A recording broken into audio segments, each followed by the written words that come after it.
playoff day, former NBA player Carlos Boozer saying that the Raptors are the dark horse of the playoffs. I'm not sure if he understands what that term means, but I want to know, what are the realistic expectations fans should have of the Raptors in the playoffs? You want to go, Jonesy, or you want me to jump in? I think we're going to say the same thing, but I'll start it. I don't know how you could call somebody a dark horse, Lindsay, when they're the defending champs.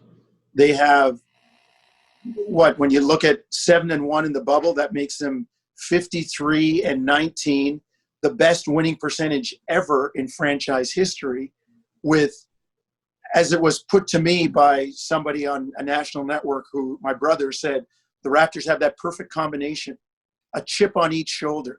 They have championship experience and people are disrespecting them. So I don't know if that's a dark horse. And with regard to your expectations, why wouldn't they expect to win? They've done it before.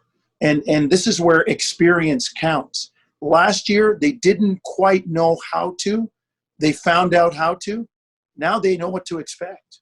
I think, Lindsay, the only reason that people are saying dark horse is because there's still this ignorance or this lack of respect that is coming from a lot of folks south of the border. And I think it's an old and tired narrative that's now over a year old, that, oh, this team can't be that good. Possibly. They can't possibly be this good without Kawhi Leonard, without Danny Green, without 40% of their starting lineup from last year. And I guess they've just ignored 72 regular season games, albeit interrupted by a 4.5-month pandemic before the restart. And I think they've ignored, as Jonesy said, that the way that this team carried over its success from, the first 64 games to the final 8 games, and they proved themselves in the face of numerous injuries to all of their key guys. All of their top 6 guys missed a minimum of 10 games this season. Some of them missed 20 plus, and yet they still roll out with one of the top defenses in the league, and they still finish the season with the second best record overall. And we're still kind of hearing this tired narrative of, oh yeah, but.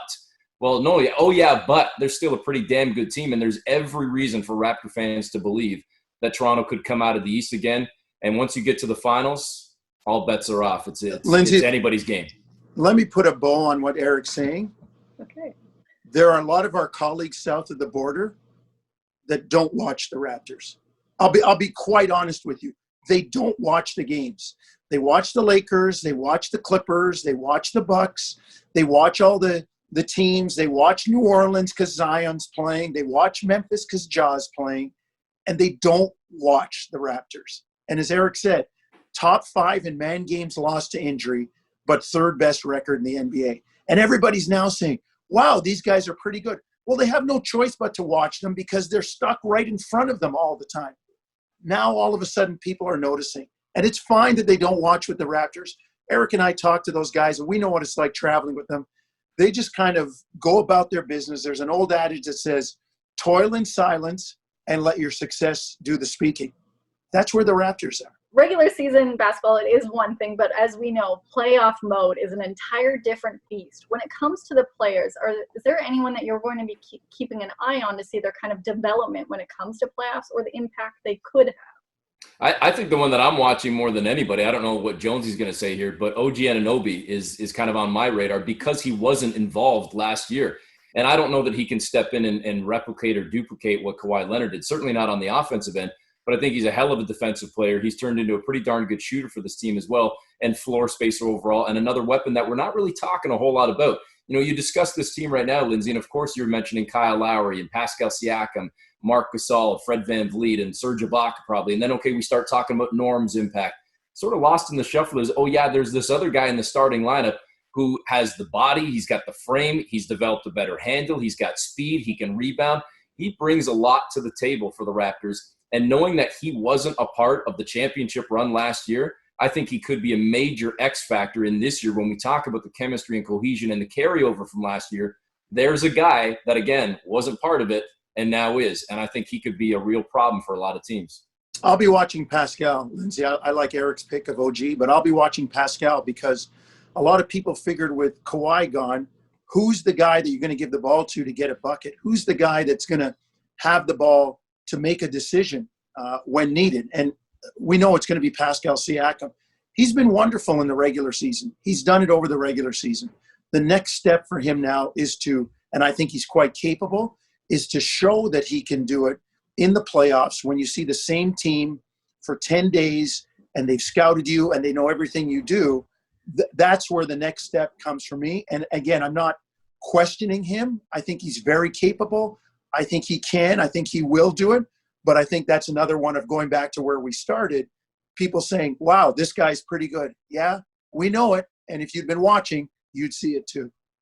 This goes the series that they're in now with Brooklyn. It takes me to 6 years ago when Masai said those 2 words that resulted in a $25,000 fine, but it sure amped up the fans. When it comes to this series, is there going to be that passion as well? Or is it pretty much, do you think, cruise control to the next one when they take on the Nets? I don't think it's cruise control ever in the playoffs.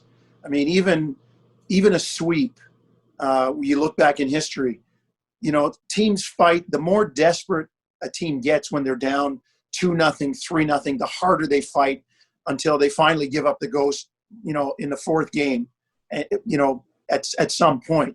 I don't think it's ever cruise control. I think they're going to have to work. I think this Nets team is hungry.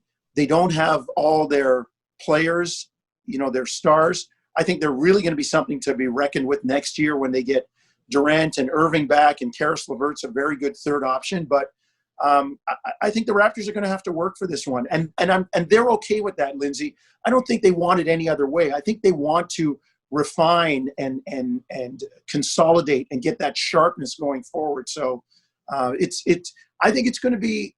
It could be a short series, but I don't think it will be an easy series. Yeah, and I would echo those sentiments as well. And I think, Lindsay, just the professionalism of this team, I don't think that there's a guy in the locker room that I can see over the course of this last year, let alone last number of years, that is going to walk out there publicly or privately and say, this is a cakewalk, we've got this. They seem to be a very professional team that carries that professional approach to every game, and they've got a job to do. And I think that they learned over the course of the long run to the finals last year and to the championship last year that it takes that hard work, and you can't take things for granted. Look what happened to them.